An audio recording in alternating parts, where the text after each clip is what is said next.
Saudações a todas e todos. Inicia agora o segundo colóquio internacional Walter Benjamin, colóquio organizado pelos estudantes de filosofia da Universidade Federal do Paraná. Este colóquio celebra a atualidade do pensamento de um dos maiores intelectuais do século XX, bem como a memória dos 80 anos de sua passagem. Nós abrimos este colóquio com uma breve apresentação da equipe que organiza este evento, seguido da palestra de Bárbara Canto, A Ruína na História. Meu nome é Lucas Lipka Pedron, sou organizador, produtor e editor deste evento. Conheça agora toda a equipe que organiza este colóquio.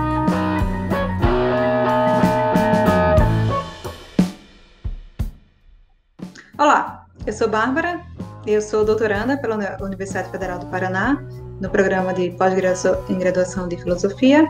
Eu desenvolvo o trabalho com Benjamin já há algum tempo e já fiz o mestrado, agora estou no doutorado. E eu sinto que a cada dia que passa, o pensamento de Benjamin se torna cada vez mais necessário e urgente. E é com muita satisfação que eu componho esse evento esse ano. E nele a gente tem se dividido em várias funções, né? Desde mediação, até pareceres de comunicações, também vou mediar meios de comunicação. E no mais a gente tem se revezado em promover realmente um evento que seja muito bom para todos nós.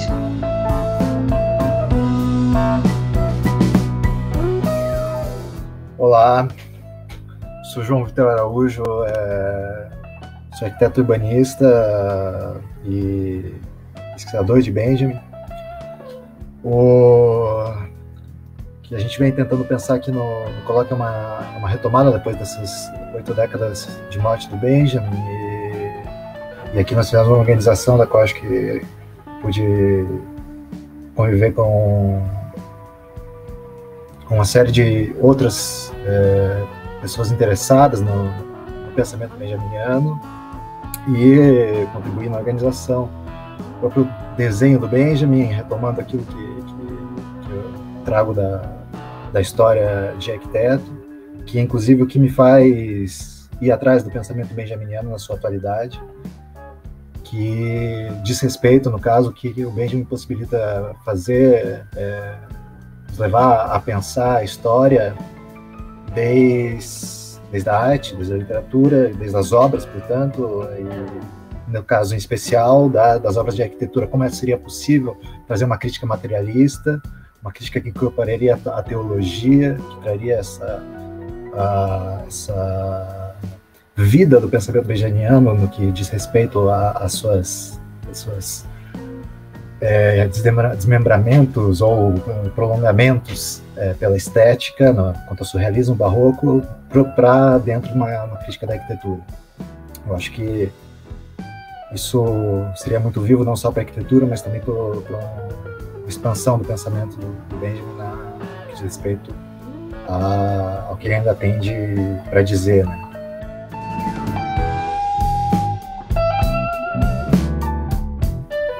Olá, meu nome é Crislene Alves, sou graduada em Filosofia pela UFPR, atualmente mestrando em Filosofia pelo programa de pós-graduação da UFPR.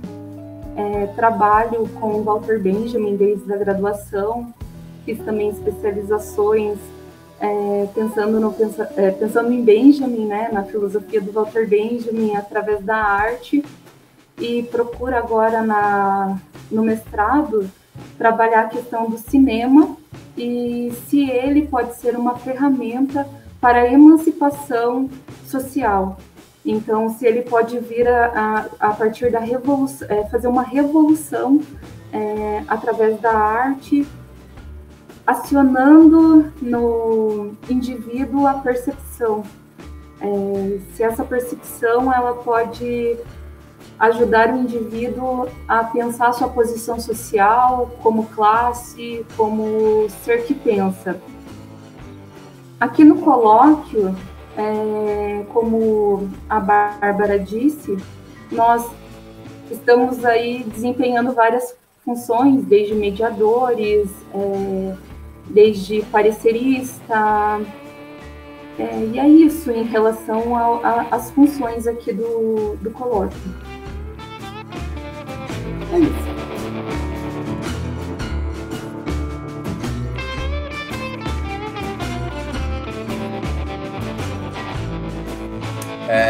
Olá, eu sou o Rodrigo Micos, eu estou na graduação da Universidade Federal do Paraná, eu estou estudando filosofia e eu estou participando aí do Colóquio Walter Benjamin na parte técnica, né, e também na construção do site, na organização, os bastidores do colóquio eu estou participando bastante. E eu comecei a me interessar ali pelo Walter Benjamin com o próprio pessoal do colóquio, né? Acho que dá pra dizer. O João Vitor foi uma pessoa ali que me colocou no meio, e a Bárbara também, que mostraram que ele tem coisa, né? E quando eu descobri que ele tinha coisa, o Benjamin começou a me tocar mais próximo, né?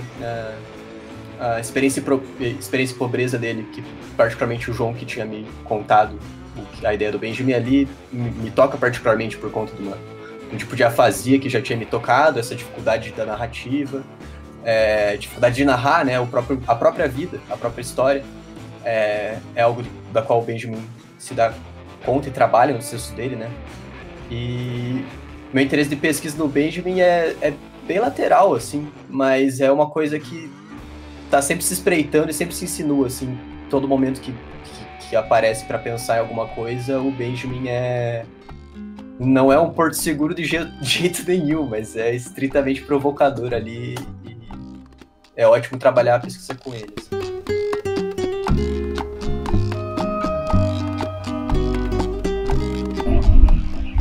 Olá, eu sou Benito, sou pós-doutorando pela Universidade de São Paulo e eu estou também ajudando por dentro da organização do Colóquio Walter Benjamin, segundo Colóquio Walter Benjamin.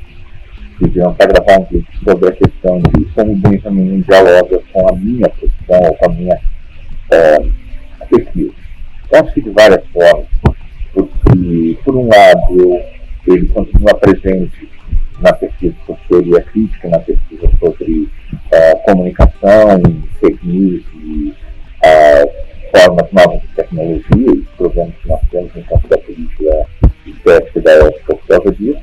Eu também ando pesquisando bastante sobre uma relação entre a filosofia spinozana e o pensamento benjaminiano, principalmente pelo fato de que ambos, de alguma forma, conversam com o conceito de teologia política, só que são abordagens um tanto quanto diferentes, um tanto quanto diversas. Então, colocar eles em contato está sendo bastante interessante.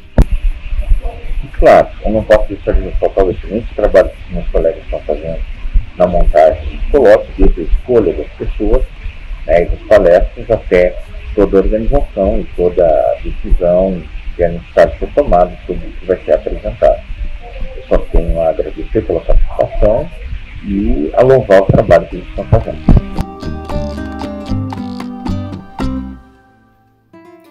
Então, olá, meu nome é Emerson Nogueira, sou estudante de filosofia de graduação em licenciatura e bacharelado pela Universidade Federal do Paraná.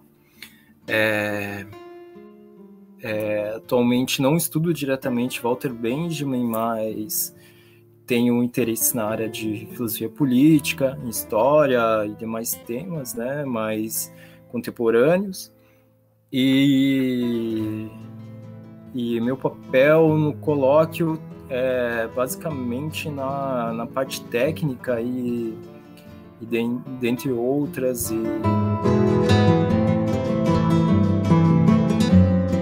Eu gostaria de dizer que estou muito feliz pelo convite, mas não é o caso.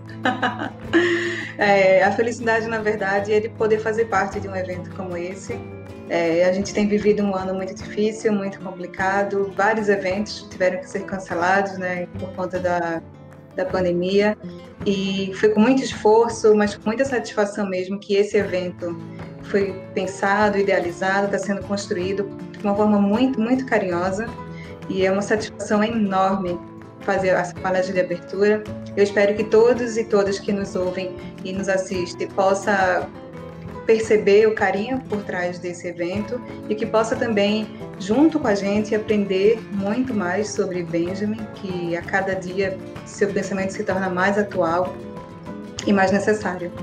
Então, muito obrigada por todos, pela audiência de todos, E que comece o evento, né, que comece o segundo Colóquio Internacional Walter Benjamin.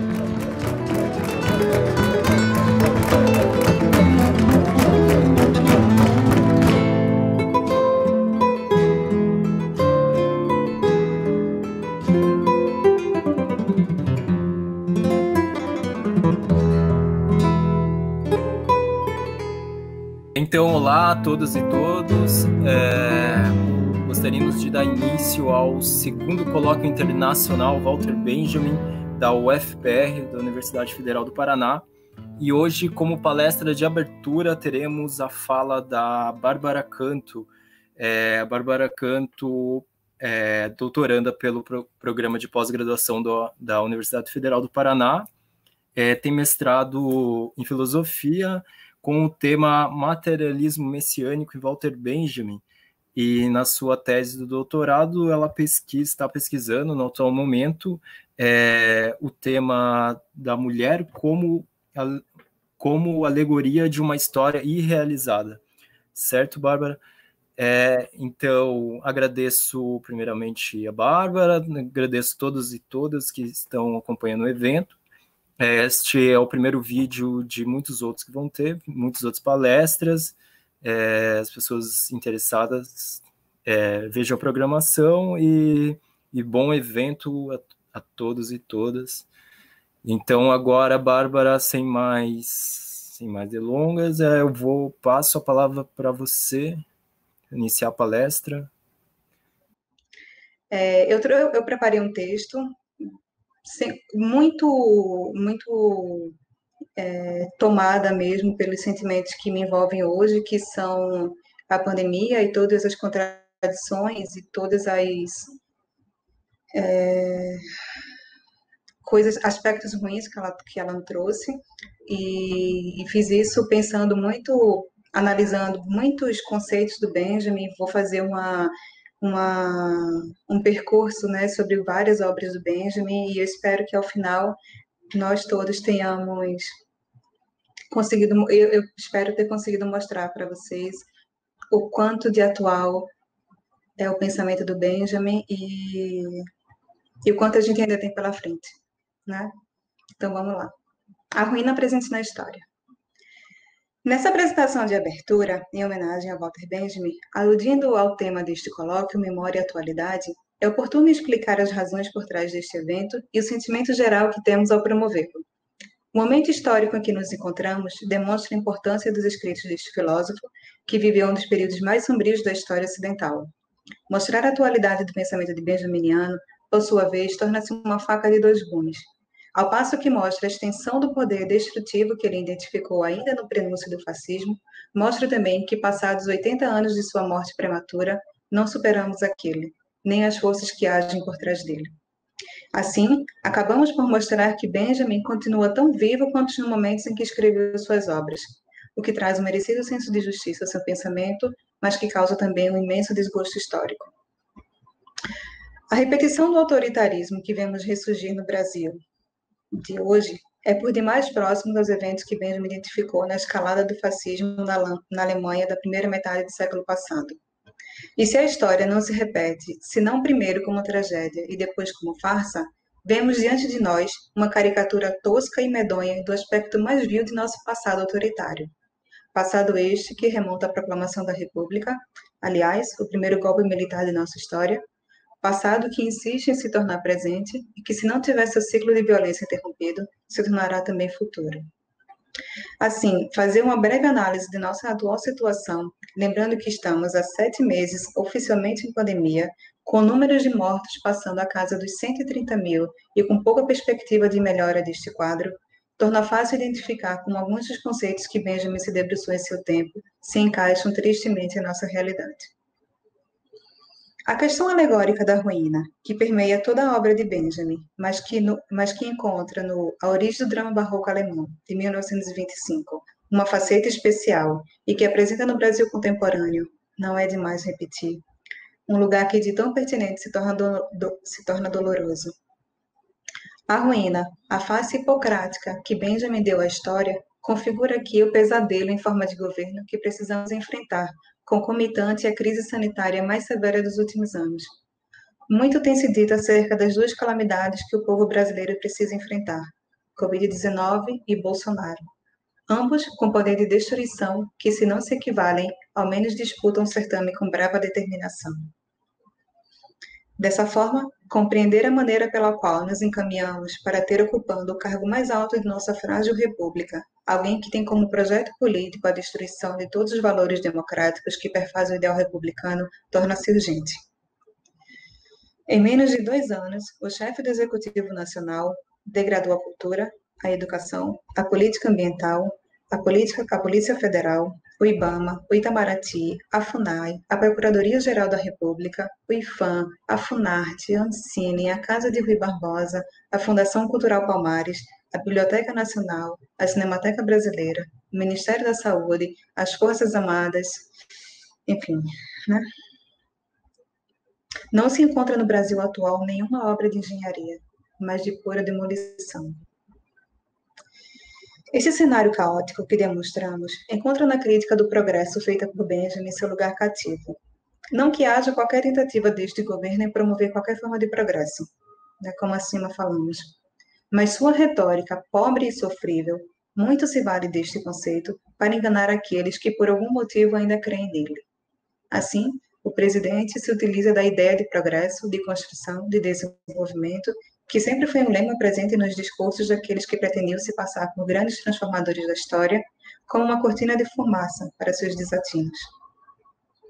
Em Benjamin, podemos identificar uma crítica a esse conceito, que nos permite aprofundar sua tese de como a busca incessante por progresso e desenvolvimento levou-nos a um estágio de desigualdades sociais, fome e descaso com o meio ambiente e destruição que apenas cresce. A pior parte é a constatação de que, de 1940 para hoje, o amontoado de ruínas apenas aumenta, numa velocidade vertiginosa. A ideia de ruína presente em suas obras, portanto, denuncia o juízo falso por qual o mito do progresso conseguiu se fundir em nossos pensamentos, como algo positivo e que traria riqueza, bem-estar social e oportunidade por onde passasse. O que Benjamin demonstra, por outro lado, é a mentira desse mito. Em nome do progresso, guerras foram travadas, vidas foram ceifadas, a natureza foi vilipendiada e as consequências para quem pouco tinha a ver com tudo isso foram severas. Desigualdade social, fome, educação de má qualidade, saúde precarizada são alguns dos legados trazidos pela exacerbada onda progressista que a economia tão sabiamente propalou. Infelizmente, não é difícil atestar a veracidade dessas afirmações. Uma rápida olhada ao redor, ou, se preferir, uma forma mais contemporânea, uma busca rápida no Google é capaz de confirmar tais palavras. As ruínas estão à nossa volta, e, de acordo com a nona das teses sobre o conceito de história de 1940, estão se avolumando, num ritmo que teria dado ao progresso alguma inveja, se não fosse ele uma de suas causas. É importante destacar que Benjamin não era um crítico ingênuo do progresso, ou mesmo um inimigo deste. Cito agora uma observação feita por um de seus amigos mais próximos, que influenciou o pensamento político e estético dele, refiro-me a Bertolt Brecht, que em seu diário de trabalho de agosto de 1941 comentou sobre a leitura que acabara de fazer sobre o ensaio, que mais tarde seria publicado como as teses sobre o conceito de história. Cito Brecht. Walter Benjamin envenenou-se numa pequena localidade espanhola de fronteira. A guarda tinha retido o pequeno grupo de que ele fazia parte. Quando na manhã seguinte os companheiros de viagem lhe iam comunicar que podiam continuar a viagem, encontraram-no morto. Leio o último trabalho que enviou ao Instituto de Investigação Social. Gunther Stern dá-me comentando que é um texto obscuro e confuso, e acho que o ouvi também dizer, sem dúvida. O pequeno ensaio trata da investigação da história e podia ter sido escrito depois da leitura do meu César. Benjamin insurge-se contra a ideia da história como processo contínuo, do progresso como empresa poderosa de umas quantas cabeças descansadas, do trabalho como fonte de moralidade, do operariado como proteger da técnica e etc. Troça da frase tantas vezes ouvidas, que diz que é de admirar que uma coisa como o fascismo ainda possa acontecer neste século, como se ele não fosse fruto de todos os séculos. Em resumo, o pequeno ensaio é claro e esclarecedor, apesar de todos os metaforismos e judaísmos. E pensamos horrorizados em como é pequeno o número daqueles que estão dispostos a, pelo menos, compreender mal uma coisa destas. Fim de citação. Brecht resumiu bem a ideia por trás das teses. Enganou-se, no entanto, com o pequeno número daqueles que estão dispostos a, pelo menos, compreender mal uma coisa destas. Não foi pequeno o número. Ele, inclusive, se engana ao taxar de metaforismos e judaísmos a contribuição do messianismo presente na obra de Benjamin. Mas, enfim, o que interessa-nos aqui é demonstrar que não se trata de uma visão pueril da história e do progresso. É uma denúncia que, sob a justificativa destes, muito mal fora causado a muita gente. Benjamin não acredita que a história possa ser contada de forma linear. Não concebe a história como uma sucessão de fatos cronologicamente enumerados, mas acredita, sim, que algo permanece nesses fatos. A máxima de que são os vencedores que contam a história seria esse fio narrativo presente nesta obra. Ele, porém, avança nessa afirmação e sinaliza para o fato de que, no processo histórico, são os vencedores que contam a história. Então, os vencedores são os mesmos. Os vencidos também. Desde sempre. Cito Benjamin. A tradição dos oprimidos nos ensina que o estado de exceção no qual vivemos é a regra. Precisamos chegar a um conceito de história que dê conta disso. Então surgirá diante de nós, nossa tarefa, a de instaurar o real estado de exceção. E graças a isso, nossa posição na luta contra o fascismo tornar-se-á melhor. A chance deste consiste, não por último, em que seus adversários o afrontem em nome do progresso, como se esse fosse uma norma histórica. O espanto em constatar que os acontecimentos que vivemos ainda sejam possíveis no século XX não é nenhum espanto filosófico. Ele não está no início de um conhecimento, a menos que seja o de mostrar que a representação da história de onde provém aquele espanto é insustentável. Fim de citação. Essa é a 8ª das teses sobre o conceito de história, né? O que mais importa comentar aqui é o fato de que, se for pensado como espanto filosófico o fato de que o fascismo ainda seja possível, e agora o reposicionamos para hoje, século XXI, só o podemos fazer porque concebemos a história como um mero desenrolar de fatos que se sucedem uns aos outros, cronologicamente perfilados à nossa frente, ou como diria Benjamin, só é possível pois fazemos historicismo, e não história. Assim, ao nos debruçarmos sobre o conceito de ruína desenvolvido no origem do drama barroco alemão, encontramos a denúncia do progresso como causa de vários males. Como a ruína presente na história, identificamos no período barroco, também investigado por Benjamin, uma contribuição importante para esta explanação.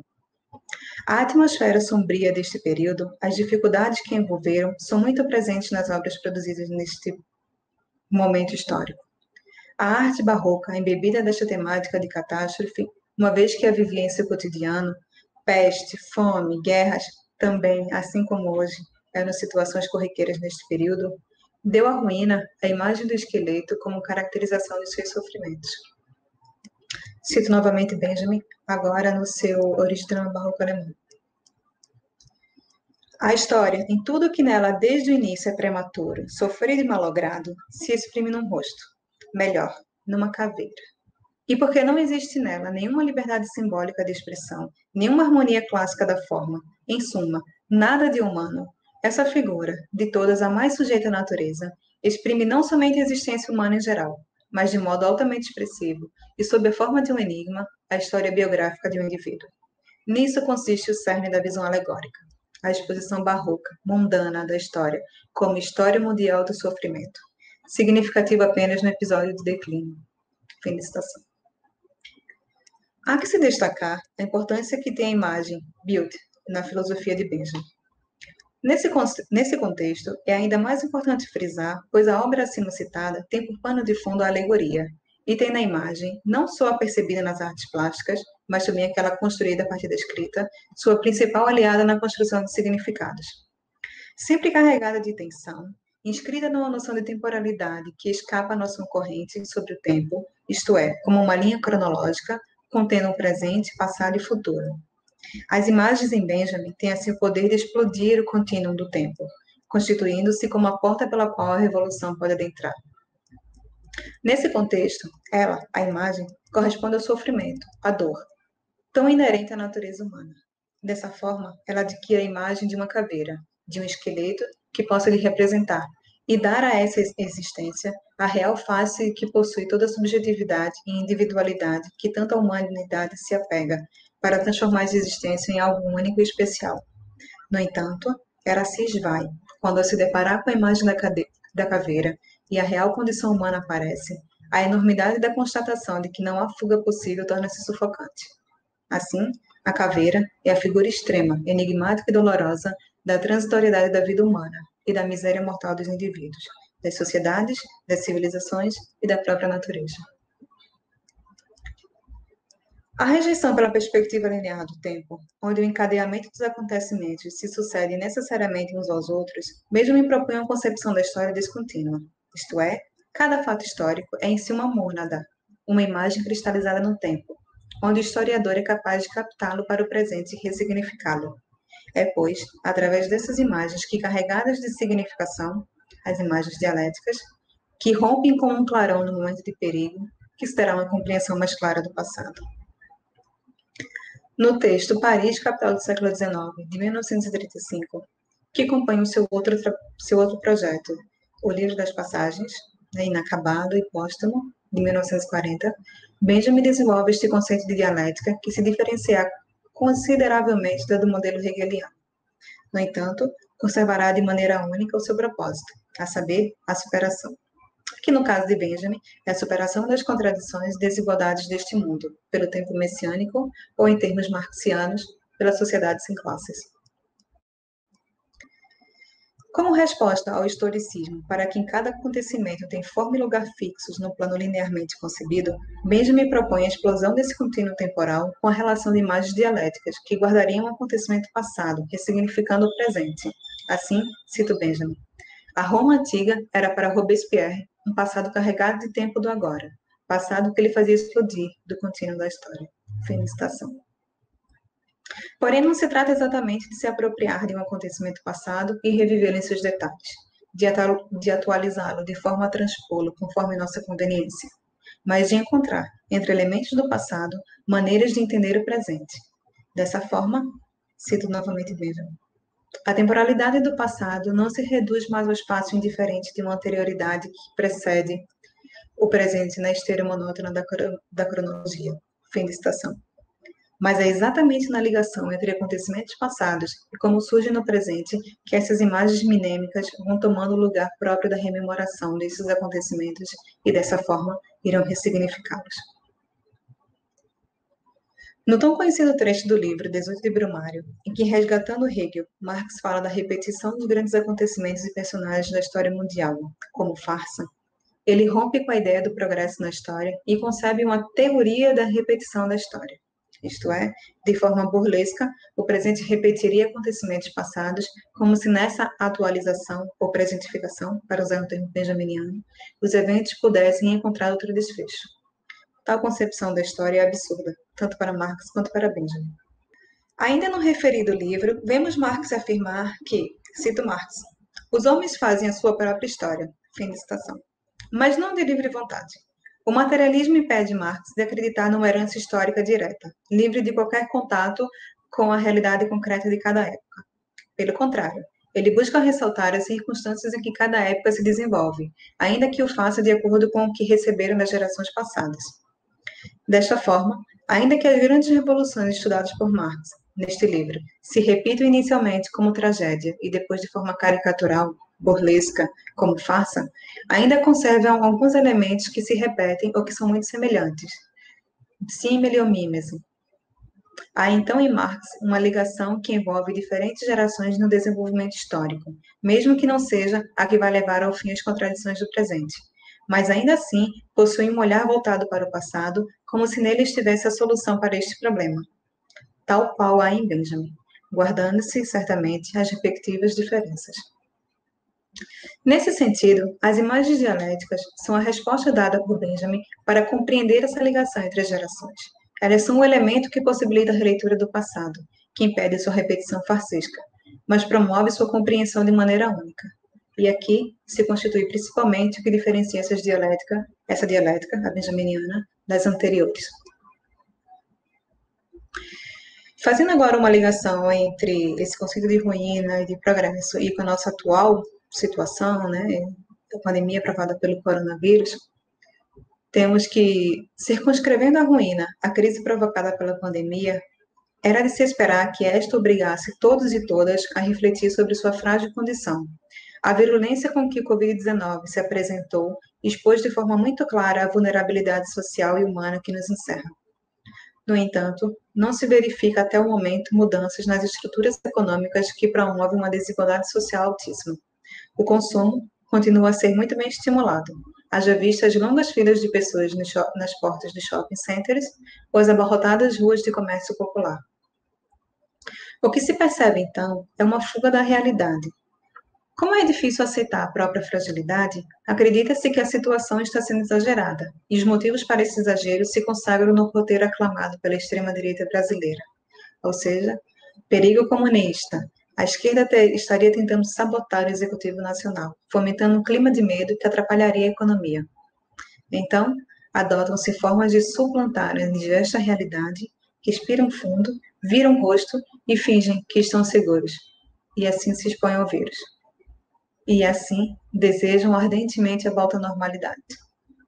Normalidade que já se constitui como uma quimera, ou se quiser encarar de maneira mais propositiva, algo que ainda terá que ser pensado e posto em prática. Por mais que parte desta sociedade se negue a enxergar os novos rumos que a pandemia forçosamente a colocou, em algum momento essa negação terá que dar espaço aos próximos estágios daqueles que Freud elencou como sendo os sintomas da superação de um trauma. Isto é, a volta à normalidade precisa ser pensada em quais termos será instaurada, o que pode se aproveitar do anterior e o que pode se descartar. Esse é um exercício importante de ser feito e urgente, para que a volta à normalidade possa se dar de forma a corrigir-se os erros que levaram a humanidade até este ponto e prevenir para que nada parecido volte a acontecer. Nesse sentido, torna-se importante salientar, nessa nova configuração da normalidade, o lugar que ocupará o consumo. Sendo essa uma das maneiras pelas quais as sociedades de massa mais depositaram seus afetos e de onde buscam refúgio em seu ato desesperado de não encarar o real, seja através do consumo de bens eletrônicos, bens móveis ou imóveis, até a efêmera moda, que Benjamin, na seção B do Trabalho das Passagens, astutamente chamou de fantasmagoria. Cito Benjamin. O novo é uma qualidade independente do valor de uso da mercadoria. É a origem da aparência que pertence de modo inalienável às imagens produzidas pelo inconsciente coletivo. Fim de citação. Nesse sentido, ela é, cito novamente, a quinta essência da falsa consciência, cujo agente infatigável é a moda. Fim de citação. Ou seja, o desejo por esse monstro abstrato, que pode se apresentar de qualquer forma, o novo, independente do seu real valor de uso, atingiu um novo estágio nessa escalada de consumo, onde vale tudo somente pelo prazer de possuí-lo. É importante ressaltar como nessa concepção de dialética, as relações sociais se utilizam de uma ambiguidade, dependência e ao mesmo tempo necessidade de superação, para se obter um dos mais primorosos modelos de fetichismo, o novo. Nas palavras do filósofo, cito Benjamin novamente, a ambiguidade é a manifestação imagética da dialética na imobilidade. Esta imobilidade é a utopia, e a imagem dialética, portanto, imagem onírica. Tal imagem é dada pela mercadoria como fetiche. Fim de citação. Numa sociedade de alto consumo, onde a aparência é o que mais ocupa a cabeça das pessoas, tudo que é novo traz consigo a ilusão de atualidade, de modernidade. Características que dão a quem as possuir a sensação de pertencimento a esta sociedade. É essa busca incessante pela novidade que o século XIX encontra nos grandes magazines de nouveauté, as catedrais da moda dedicadas exclusivamente ao consumo. Uma forma de ideologia do progresso que visa alimentar essa necessidade e insuflá-la ainda mais. Tal ideologia do progresso é tida por Benjamin por fantasmagoria. E aqui faz necessária uma contextualização. O século XIX é tido por Benjamin como a época em que as contradições sociais e econômicas vão se tornando cada vez mais acentuadas. É nesse ambiente que se torna propício para o desenvolvimento da dialética, pois é exatamente dessas contradições que ela se alimenta. As imagens dialéticas são, nesse ponto, a maneira pela qual o passado pode se tornar apreensível. Nesse sentido, quem melhor conseguiu Quem mais avançou nessa abordagem foi Bruno Tecos, que vai explicar mais ou menos o que significam as passagens parisienses e como elas se tornam o desenvolvimento das imagens dialéticas. Cito o Bruno. A imagem dialética se produz no momento da mais extrema tensão, na mais alta contradição, quando o fenômeno apresenta uma ambiguidade máxima. Para que surja a imagem dialética, os fenômenos devem manifestar pontos de tensão, momentos violentamente incompatíveis que constituem por sua tensão mesma uma constelação. Fim de citação. Assim, temos as passagens parisienses, o lugar construído exclusivamente para o consumo, onde moda, novidade, exclusividade se tornam uma moeda corrente e valiosa para os burgueses. Elas são o lugar próprio da ambiguidade, porque propiciam a existência de dois mundos. O pré-industrial, com a presença de ateliês de artistas, e o centro do comércio de luxo, que então nascia. É possível afirmar que, nesse momento, temos o germe do capitalismo, tal qual conhecemos, aflorando na sociedade parisiense e estimulando seu consumo, e gerando a necessidade de mais consumo. Temos, portanto, com a novidade, ou como ele se refere, la nouveauté, a mercadoria mais desejada da sociedade. Desde os jornais à moda, todos os desejam de forma urgente. Cito Benjamin. O novo é uma qualidade independente do valor de uso da mercadoria. É a origem da aparência que pertence de modo inalienável às imagens produzidas pelo inconsciente coletivo. Fim de citação. Assim, Benjamin reinterpreta o conceito marxista de fetiche da mercadoria. Ele vê em Paris a capital da moda, onde todas as mulheres que pretendam ser reconhecidas como bem vestidas, o principal modelo desta nouveauté que ele critica. Aqui, cito Benjamin, a moda inaugurou o entreposto dialético entre a mulher e a mercadoria, entre o desejo e o cadáver. Fim de citação. A moda é, então, o lugar onde essa novidade se faz mais necessária, onde as pessoas estão dispostas a pagar o preço que for para possuí-la. É a maior expressão do fetiche da mercadoria, e é o caráter superficial e efêmero da moda que Benjamin quer captar. A artificialidade com que as pessoas encaram a vida, a necessidade de serem atuais, de estarem na moda, ser contemporânea de todo modo. Eis a satisfação mais apaixonada e mais secreta que a moda oferece. A esse entendimento que a moda faz sobre o tempo como algo que precisa ser afirmado de maneira diferente da época anterior, onde esta se torna algo a ser superado rapidamente, onde perde seu valor na atualidade, Benjamin responde em sua habitual forma através de imagens. Cito Benjamin. O eterno, de qualquer modo, é antes um drapeado de vestido do que uma ideia. Fim de citação. Sendo assim, a crítica à novidade, a essa total retirada de significação que a moda faz do tempo, tornando-o apenas mais uma forma de produto, de mercadoria, pois só o que for contemporâneo, atual, pode ser identificado como de bom gosto para a moda, é o que se pretendeu chamar a atenção aqui. Pois essa tentativa de esvaziar de sentido o tempo é a maneira pela qual aqueles que não se interessam por uma leitura autêntica da história se propuseram a tratá-la, e que Benjamin denuncia. A moda é, então, e aqui seguramente podemos sugerir o consumo como sendo o maior herdeiro dela, uma vez que ambos se retroalimentam, o lugar onde essa novidade se faz mais necessária, onde as pessoas estão dispostas a pagar o preço que for para possuí-la. É a maior expressão do fetiche da mercadoria, e é o caráter superficial e efêmero da moda que Benjamin quer captar.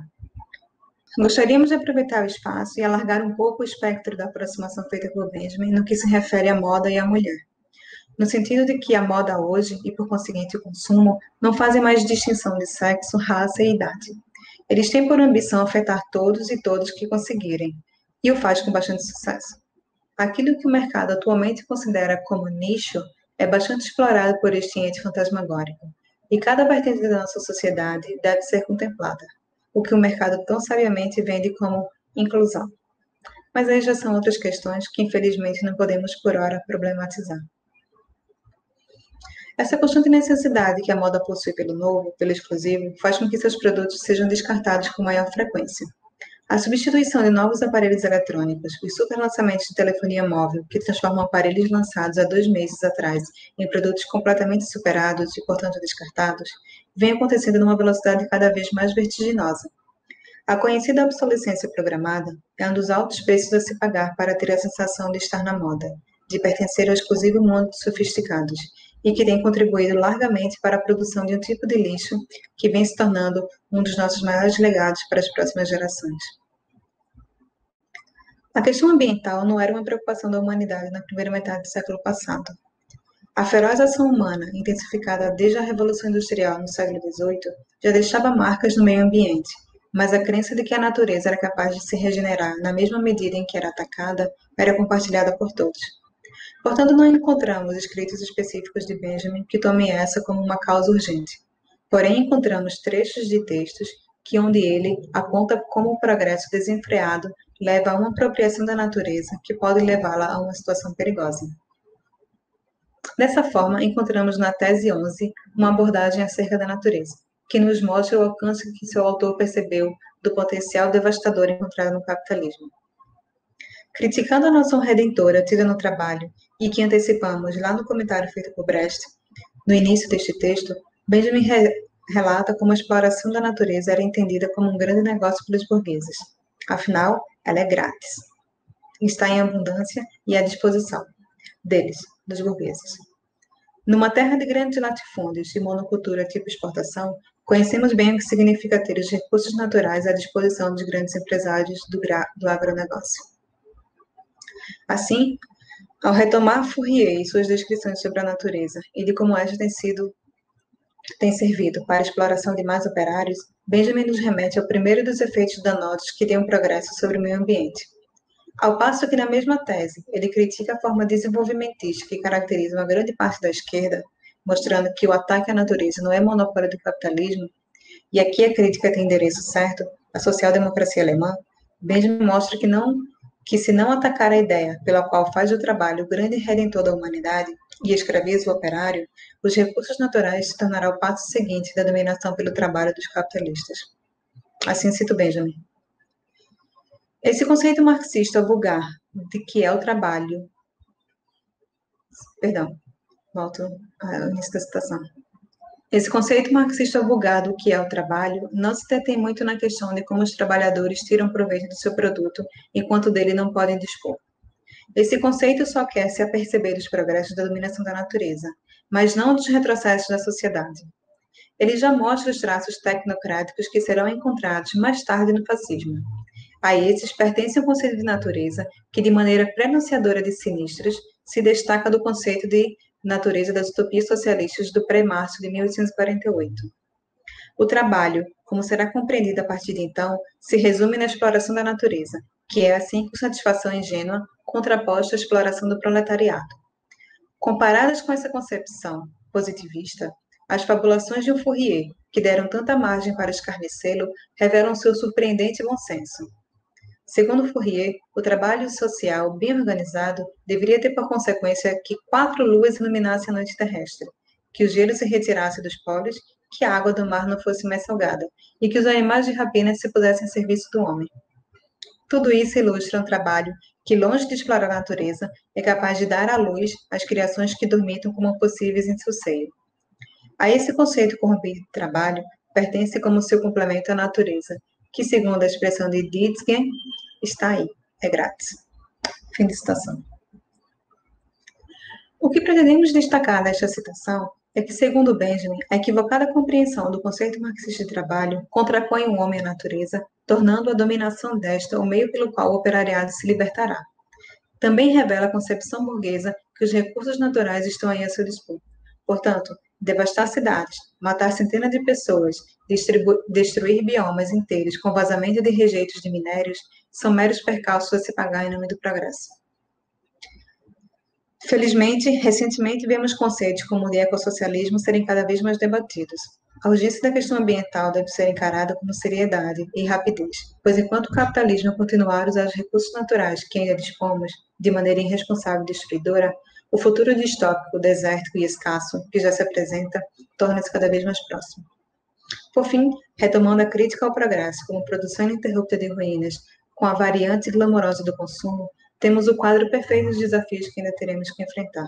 Assim que a normalidade tão almejada e temida retorne, tal qual a próxima epidemia, ou a coleção do estilista exclusivo e inacessível. Pois a moda nunca foi outra coisa, senão a paródia do cadáver colorido, provocação da morte pela mulher, amargo diálogo sussurrado com a putrefação entre gargalhadas estridentes e falsas. Isso é a moda. Por isso ela muda tão rapidamente. Faz cócegas na morte e já é outra. Agora eu quero tratar um pouco do conceito de despertar e da dialética, da Revolução Copérnica e dialética da rememoração de Benjamin. Se a imagem dialética é o elemento pelo qual o historiador poderá experienciar o passado, quando de seu surgimento no momento histórico, é tal o despertar que permite à imagem dialética seu papel fundamental no dever histórico. Benjamin propõe uma inversão completa do método de compreensão da história. No método tradicional, parte-se de um objeto, de um fato, para com as ferramentas do presente se esforçar para explicar tal fato, tal objeto, tendo-o como ponto fixo. A reviravolta dialética proposta por ele, no entanto, entende o fato, o objeto, como algo que contém em si todo o seu significado, cabendo à rememoração apreendê-lo. O objeto, o fato, nessa concepção dialética, não é mais aquele ponto fixo ao qual precisamos de alguma forma explicar, tentar encaixar nas perspectivas do presente, mas é o próprio fato, objeto que nos permitirá fixá-lo na história através da rememoração. Assim, cito Benjamin, os fatos tornam-se algo que acaba de nos tocar e fixá-los é a tarefa da recordação. Fim de citação. E é na estrutura do despertar que será possível essa rememoração. Dessa forma, cito novamente, o ocorrido torna-se a reviravolta dialética, o irromper da consciência desperta. Fim de citação. O despertar tem, portanto, a tarefa de permitir o acesso ao conhecimento do fato do objeto. Logo, existe um saber ainda não consciente do ocorrido, cuja promoção tem a estrutura do despertar. Se o despertar é a ferramenta que permitirá ter uma nova e real compreensão da história, o sonho possui, então, um grande papel para essa nova compreensão. De fato, o sonho aparece como aquele estado em que nos é possível vislumbrar uma variedade infinita de estados de consciência, nos quais o despertar é a porta pela qual pode ser alcançado no estado de vigília. Dessa forma, o trabalho de esquecimento, compreendido na tessitura de Penélope, nos dá a alegoria de que precisamos para compreender a relevância que possui tais ferramentas na concepção da história de Benjamin. Esforçamo-nos cada manhã para tentar acessar o que vimos nos sonhos, e por vezes conseguimos através das recordações e ações intencionais que temos, o que nos permite apreender seu significado, e realizá-lo ou não. Assim, não é que tenhamos que desesperadamente nos apegar às imagens presentes em nossos sonhos, como se elas fossem nos dar o real significado de nossas vidas, mas é na compreensão de alguns elementos contidos em nossos sonhos, as imagens dialéticas, que teremos a oportunidade de entender fatos que nos cercam. Em uma carta endereçada à sua amiga Gretel Adorno, com o propósito de elucidar a questão do despertar e do sonho, e também para rebater críticas feitas pelo esposo dela a respeito desta proposta dialética, diz Benjamin, cito, a imagem dialética não recopia o sonho. Eu jamais quis afirmar isto, mas ela me parece conter as instâncias, os lugares de irrupção do despertar. Ela mesma não produz sua figura, senão a partir destes lugares, tal qual uma constelação celeste faz com seus pontos de luz. Então aqui um novo arco exige ser estendido e contido, uma dialética, esta entre a imagem e o despertar. Fim de citação. Mesmo reconhecido por estar sempre nesse lugar de transição, de limiar, de estar sempre à beira de algo, talvez por conta de sua própria condição de vida. Na iminência da derrocada final. Assim ter essa imagem e essa alegoria presente em sua filosofia natural. Neste caso, percebemos como ele chama a atenção para a tensão produzida pelo arco, na mesma medida que precisa ser estendido completamente, precisa ser contido. É nessa tensão máxima que a dialética ocorre. Por fim, há essa nova concepção da compreensão de história que Benjamin chama de experiência dialética, que difere da outra concepção, a historicista, exatamente por se pretender experienciar a história e por negar qualquer pretensão progressiva e linear desta, tem seu desfecho quando ele diz que, cito Benjamin, o método novo dialético de escrever a história apresenta-se como a arte de experienciar o presente, como o mundo da vigília, a qual se refere o sonho que chamamos de o ocorrido. Fim de citação. Assim, é preciso compreender essa concepção de história, tendo em mente a ligação existente entre as gerações passada e a atual, o dever que tem esta para com aquela, de redimi-la, a necessidade da rememoração para esse processo, e perceber o papel que tem o despertar, o adormecer, a imagem dialética e todos os conceitos trabalhados aqui, para entendermos como dentro da filosofia benjaminiana, o ortodoxo não possui nenhum espaço. Como todos estes conceitos desenvolvidos por Benjamin adquiriram uma significação nova, mas sempre comprometidos na busca do filósofo pela redenção da ruína presente no dever histórico, que se exemplificam como as injustiças do passado, que continuam a pautar o presente e que, se não superadas, continuarão a se superar e a se perpetuar e se tornar cada vez mais nosso horizonte. Enfim, o que nós desejamos aqui com essa apresentação foi demonstrar como é possível, a partir destas concepções, indicar o lugar em que a gente se coloca, mostrar como o pensamento de Benjamin, além de atual, é uma poderosa chave, uma poderosa ferramenta para a gente superar esse momento caótico que a gente vive. E se a tensão máxima é o momento oportuno, se a crise máxima é o momento oportuno para a gente superar o momento que a gente vive, acho que está na hora da gente se apoderar dessa crise e promover a mudança que essa sociedade e o mundo e a natureza tanto precisam. Bem, é isso.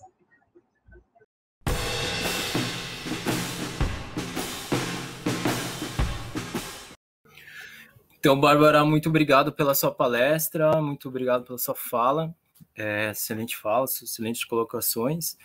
E agora a gente abre para a sessão de perguntas. Então, perguntas e respostas, né, referente à sua palestra. E então a primeira pergunta vai ser do Rodrigo. Então, chamo o Rodrigo. Olá, Bárbara. Obrigadão aí pela fala, pela palestra. Foi super instigante. A colocação que eu tenho diz respeito a... Bom, eu acho que você demonstrou assim, muito bem e colocou, para mim já está bem evidente a atualidade do pensamento do Benjamin, né?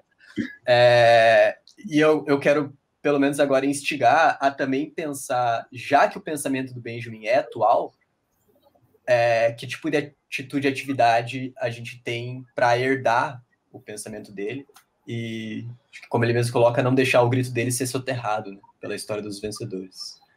É isso. Então, eu que agradeço, muito obrigada mesmo, inclusive pela questão agora, Rodrigo.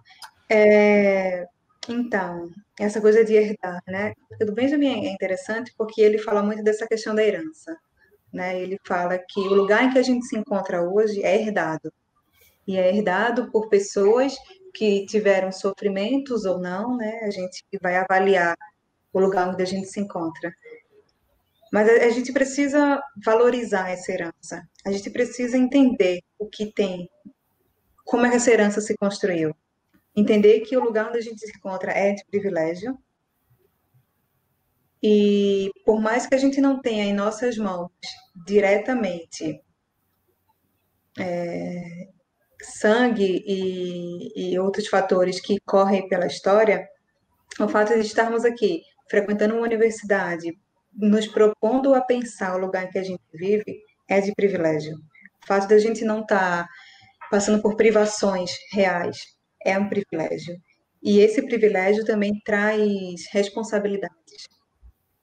Então, por mais que a gente não seja diretamente responsável pelo lugar em que a gente se encontra e pela atualidade do mundo que a gente tem, a gente é responsável pelo lugar onde a gente está. E a gente precisa tomar esse lugar. A gente precisa entender isso e promover a mudança. Não como beneplácitos e criaturas superiores e magnânimas, mas porque a gente tem uma dívida real com quem está em situação pior do que a gente. Benjamin ensina muito bem isso para a gente. E eu acho que não tem maneira melhor de herdar esse pensamento e honrar esse pensamento, porque ele precisa ser honrado. Ele não teve o espaço que merecia para poder se desenvolver e potencializar tudo que ele trazia. Então, eu acho que essa é a melhor maneira de realmente homenagear Benjamin. Agradeço muito a questão, Mikos. Obrigada. Legal, obrigado mesmo. Obrigado, Rodrigo, pela questão. Obrigado pela questão, Rodrigo. Então, Bárbara, a gente tem mais uma pergunta. Seria a pergunta do João. Então, gostaria de chamar o João, por gentileza. João. Olá. Oi, Bárbara, tudo bem? Olá, João. Foi ótima a sua apresentação. Ela deixou exatamente esse aspecto que o Mikos pegou, acho que permeia mesmo ela acerca da atualidade do pensamento do Benjamin. Foi algo que ficou batendo como se fosse a coluna, né? E aí, nisso, talvez olhando para um outro viés, assim, eu queria te perguntar como que você enxerga isso, acerca dessa atualidade, não tanto pelo que perdura desses temas dolorosos mesmo, do sofrimento dos vencidos, das questões da dominação sobre a natureza, dos povos espoliados, mas do que a gente consegue tirar do Benjamin, sendo a partir dessa resposta que você deu ao Miklos também, quanto a dívida que nós temos com os outros, como que o método dele, a própria maneira de olhar para a história, ele integra essa possibilidade de atualização contínua, uma espécie de vida interna, do modo mesmo do Benjamin se voltar para a história, que resguarda essa atualidade como uma espécie de princípio da própria prática histórica, como sempre voltar para o objeto, aquilo que ele coloca no drama barroco, né? Esse movimento de respiração, de retorno, incessante, parece que uma verdade sempre situada, se ressituando, sim, sempre sendo posta para depois evanescer, né? Posta para evanescer, mas assim como que responsável por aquele tempo. Eu queria te perguntar acerca desse aspecto, que é da atualidade vista desse viés, se há uma atualidade vista desse viés. Uau, que questão, João, obrigada. Eu espero poder responder, sabe, a autora. Essa coisa que você fala dessa atualidade e essa lembrança que você vai trazer lá do drama barroco, para mim é muito interessante, porque é uma lembrança que não é só um retomar, né, de algo anterior, mas é como ele é retomado hoje. Eu adoro a imagem, a descrição que ele vai fazer da imagem dialética, né? Não se trata de trazer aquele passado de volta, mas de ressignificar essa ida até lá e essa atualização. Então, acho que é nesse sentido. É claro que não são exatamente os mesmos elementos, né, que Benjamin denuncia lá e que a gente vê ressurgir hoje. Não é exatamente da mesma forma. Mas a gente percebe que há uma linearidade, simplesmente pelo fato de, como ele demonstra, os vencidos e os vencedores são os mesmos. A tradição dos oprimidos, ela sempre se estende, ela sempre está aí, ela sempre se atualiza. E nesse sentido, né, os vencedores também permanecem, é essa mesma linha. A gente sabe que o que levou ao desenvolvimento do fascismo naquela época se conserva de alguma forma hoje. E são essas coisas que a gente precisa atacar. É esse sistema que produz esse tipo de desigualdade e esse tipo de perversão social e econômica que nos leva a esse montante de fenômenos sociais tão desiguais e injustos.